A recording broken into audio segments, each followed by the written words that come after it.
Welcome to episode 688 of the Inspired Stewardship Podcast. I'm RJ Jackson, the Courage Giver. I encourage you to have the courage you need to live your calling.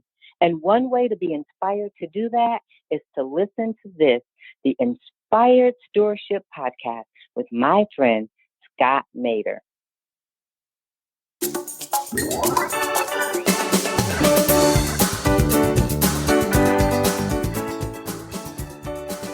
To get to and to actually begin doing. And then the thing that they do once every 6 months, somebody has spent a lot of time and energy on streamlining and making sure that it's very easy to get to. And that's exactly backwards. The truth is, you should make easiest those tasks that we do all the time. Welcome and thank you for joining us on the Inspired Stewardship Podcast. If you truly desire to become the person who God wants you to be, then you must learn to use your time, your talent, and your treasures for your true calling. In the Inspired Stewardship Podcast, you will learn to invest in yourself, invest in others, and develop your influence so that you can impact the world.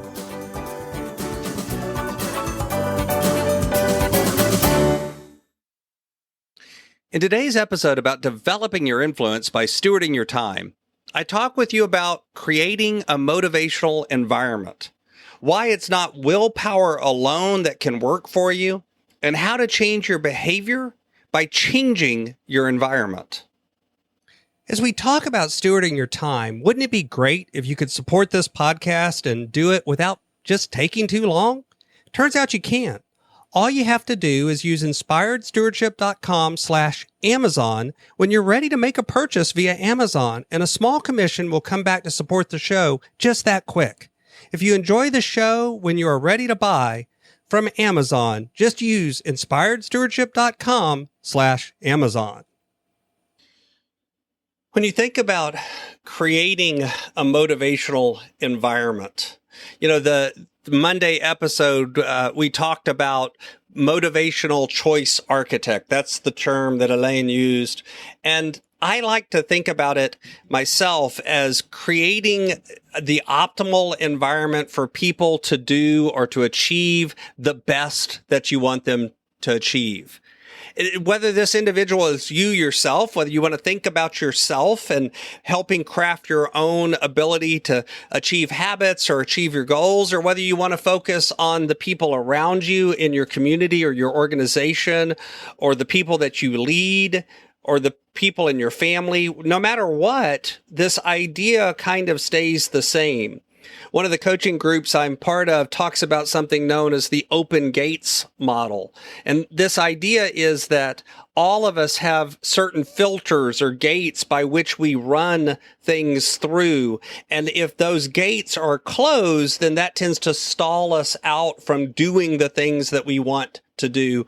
But if those gates are open, then that facilitates our ability to do it.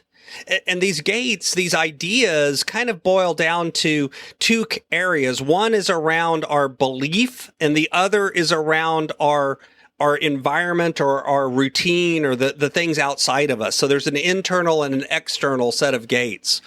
You can think about them, the internal ones, I've seen them labeled as identity, mission, and belief. And those are really big buckets that boil down to different ways we view ourselves, different ways we view others, what we see as the most important things for us to do in the world, this kind of thing. It's the areas around how we think about ourselves and how we feel about ourselves.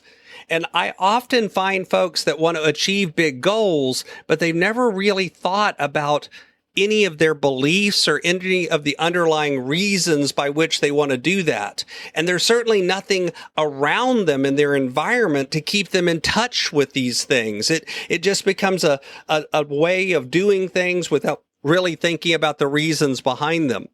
And then the other set of gates, habit, environment, and capacity, kind of have to do with what we surround ourselves with, how we set up our systems around ourselves, and then how much time and energy and effort and money and resources we have available. Now, these words can be defined in different ways by different people, but that's kind of where those buckets can be thought of, or those gates can be thought of.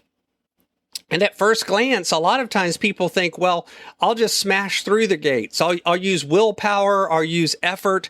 I'll just make sure that I'm getting up every day and I'm doing what I need to do, and I'll make it happen. You know, if it's going to be, it's up to me kind of belief system. And, you know, there's a lot of power in that. There's a lot of truth in that, but willpower only lasts so long. We have a tendency to run out of it way quicker than we believe that we would. We have a tendency to stall out on ourselves way sooner than we think that we would. And this is true for other people too. And by force of will, trying to drag other people along into doing what you want them to do, it never seems to really work. You're going to tire out before they do. But if instead you begin to think about, how can I get people in touch with these gates? How can I help them redefine their identity? How can I help them get in touch with a bigger mission? How can I help them overcome any limiting beliefs about themselves? How can I help them begin to develop their habits and create an environment that facilitates them doing what they're supposed to be doing? And how can I help free up the capacity so that they can actually make it happen? Then all of a sudden you begin to become a motivational choice architect. You begin to create an environment where it's easier to do the things that are positive than it is to do the things that are negative. This is kind of what I think we were talking about on Monday. Let's just focus in on one area and take that as an example. We can talk about these other gates at other times, and honestly, I have talked about them at other times, just in different words. But let's look at the environment. See, the truth is, if you want to work out and you get up every morning and it requires you 20 minutes to set up your exercise equipment, well, you're less likely to work out. If you have to dig your clothes out of the closet, find your shoes, put them on, and then go for a run, you're less likely to go for a run. If you want to write in the morning, but it takes you 20 minutes to boot up your computer, find the right application, get your notes out, get your cup of coffee, and do all of these things, then you're less likely to actually begin writing. No matter what it is, the truth is, by streamlining the environment, by making it where doing what you want to do becomes easier than not doing it, it begins to get easier. There's also things about your environment that can distract you and pull energy away. If the environment around you is cluttered and messy and dirty, that tends to drag some of your energy. There's some part of you that's thinking to yourself, I should clean that table off, or I should get that cleaned up, or I should do the laundry.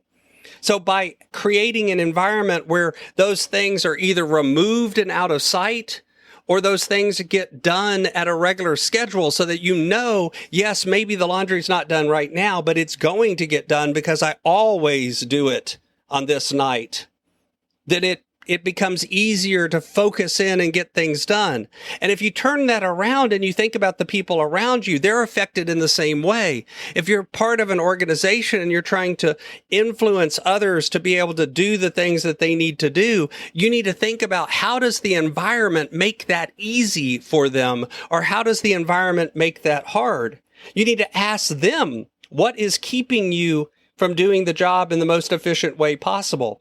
I've gone into organizations and looked at how they were set up and noticed sometimes that the things that people will do 200 or 300 times a day may take 14 or 18 steps to get to and to actually begin doing. And then the thing that they do once every 6 months, somebody has spent a lot of time and energy on streamlining and making sure that it's very easy to get to. And that's exactly backwards. The truth is, you should make easiest those tasks that we do all the time. And don't worry as much about making efficient the tasks that you do every 6 months or every 18 months or periodically, because really and truly, from a bang for the buck perspective, you're going to get more efficiency and more speed out of streamlining those that you do over and over and over again. But we lose sight of that sometimes. So you need to think about the environment that you're creating and how does it make it easy or hard for people to do the things that you're asking them to do. This is what it means to look at the environment gate and begin to streamline it for people to be motivated without actually trying to motivate people. Thanks for listening.